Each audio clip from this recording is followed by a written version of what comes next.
Anong plaka nga nitong EcoSport na dala natin? Ito, AOA 3. Ano? AOA. Sino nakabili niyan? Si Sir Henry. Sir Henry. Sir Henry, napakaganda ng EcoSport mo, boy.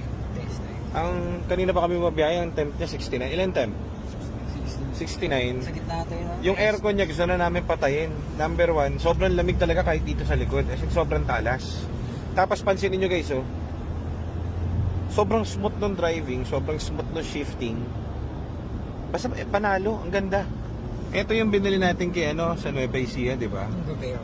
Kala natin maganda, may sorpresa, no? Pagka nauwi naman, pero ang problem, walang check engine guys, ha. Kaso nga, yun na nga, inabutan sa amin.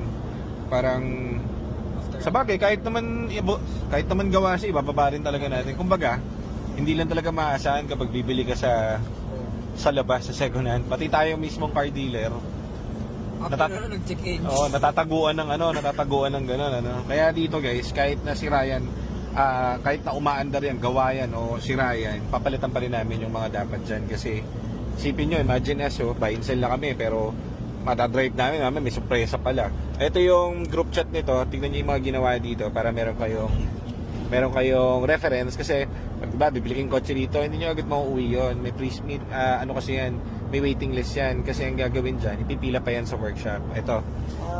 Yan. So ito yung group nila lagi. Lahat ng client may ganyan. So yan yung group nila. Binaba na yung tranny. Ito yung engine.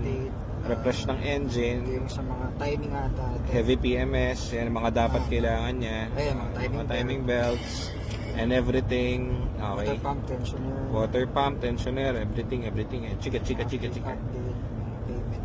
ABS bago guys. May sticker ng ABS na.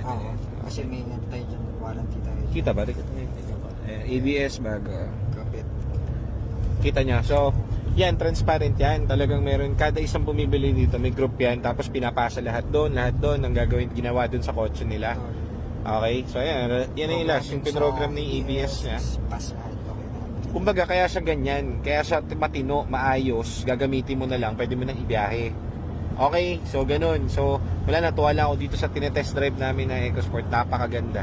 As in, talaga napakaganda. Parang labas ng kasa, no? Kasi syempre, paulit-ulit yung drive namin, eh.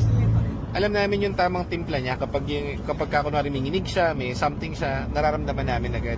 Ito wala, talagang totally wala. So yan yung perfect kasi bagay yung clutch niya, bagay yung shift fork niya, tapos engine niya, refresh yan, lahat.